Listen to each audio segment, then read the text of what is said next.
سلام دوستان، امیدوارم حالتون خوب باشه. توی این جلسه آموزشی میخوایم با هم دیگه نحوه اضافه کردن ات اسکرین یا ساخت وب اپلیکیشن برای سایتمون رو با هم دیگه یاد بگیریم. خب حالا توی این ویدیو نمیخوام بگم که دقیقا چیه این قابلیت، چون که حتما میدونین که اومدین وارد این صفحه شدین، ولی میخوایم یاد بگیریم که چطور بیایم این قابلیت رو اضافه کنیم به وبسایتمون که اگر کاربرانی با گوشی وارد سایت ما شدن بتونن سایت ما رو به صورت یک وب اپلیکیشن و اپلیکیشن تقریبا به سیستم عامل خودشون، به گوشی خودشون، چه اندروید چه آی او اس، اینا اضافه کنند که بتونن دسترسی کامل رو داشته باشن. خب بدون معطلی بریم سراغ آموزشمون. یا کنید ما اینجا قبلا آموزشش رو براتون گذاشتیم. خب و اگر بخوایم الان شروع کنیم به اضافه کردن این قابلیت، کافیه که وارد پیشخانه سایتمون بشیم، بیایم توی قسمت افزونه ها و افزونه چی رو نصب کنیم؟ افزونه PWA. افزونه PWA رو با هم دیگه نصب میکنیم. اگر هم سرچ بزنید تو اینترنت، خب سایت رسمی گوگل هم عذر میخوام وردپرس هم باز میشه که چرا گفتم گوگل، سایت رسمی وردپرس هم باز میشه که میتونید از این لینک دانلودش بکنید. خب اگر هم که بخواید از خود پیشخوان دانلودش کنید، خب میان اینجا و افزونه رو میزنین، اینجا سرچ میزنین چی؟ PWA. این باز شد. خب این باز نشده هنوز. خب اینجا سرچ میزنیم PWA که براتون افزونه هاش رو میاره. خب افزونه مد نظر ما این هست. خب افزونه PWA که اگر بریم و جزئیاتش رو هم ببینیم،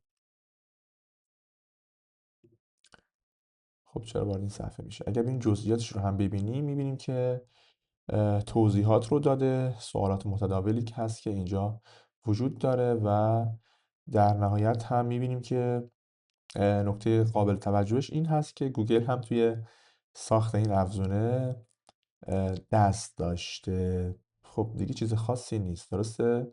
سازگار با PHP و نصبای فعال و وردپرس 6.6 به بالا و در نهایت هم هیچی دیگه، همین میمونه. خب من از قبل این افزونه رو فعال کردم، خاطر همین برای من الان این گزینه‌اش غیر فعاله. یعنی روی سایت من الان این افزونه نصب هست. برای اینکه بتونیم دسترسی داشته باشیم، خب میام توی قسمت تنظیمات و گزینه خواندن رو میزنیم. اینجا اگر اسکرول کنیم بیایم پایینتر، یه گزینه داره مرور آفلاین. اگر این تیک رو فعال کنین، این قابلیت رو به کاربرانتون میده که اگر زمانی که دسترسی به اینترنت نداشتن هم بتونن وارد سایت شما بشن و سایت شما رو در حالت کش شده ببینن.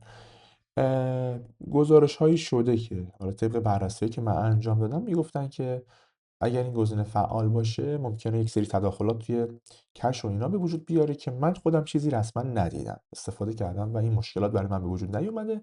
شما میتونید این گزینه رو فعال یا غیر فعال نگه دارید. من این گزینه رو فعال میکنم و در نهایت ذخیره تغییرات رو میزنم و تمام.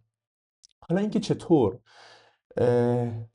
اتم اسکرین رو انجام بدیم، این دیگه میشه مرحله بعد که شما باید وارد موبایلتون بشین، وارد مرورگرتون میشین، سایت رو باز میکنین، گزینه 3 نقطه مرورگر رو که در قسمت بالا سمت راست قرار داره میزنین و گزینه اتم اسکرین رو میزنین و یک سری تنظیمات دیگه هم میمونه مثل این نام و لوگو و اینها که شما میتونید از قسمت سفارشی سازی بیاین برای این اپلیکیشنتون استفاده کنید. مثلا اینجا عنوان سایت رو میذارین و لوگو هم که اگر از اینجا انتخاب کرده باشین، خب با همین نام و لوگو برای شما به صورت وب اپلیکیشن توی دستگاه موبایلتون میاد و انجام میده و سیو میکنه.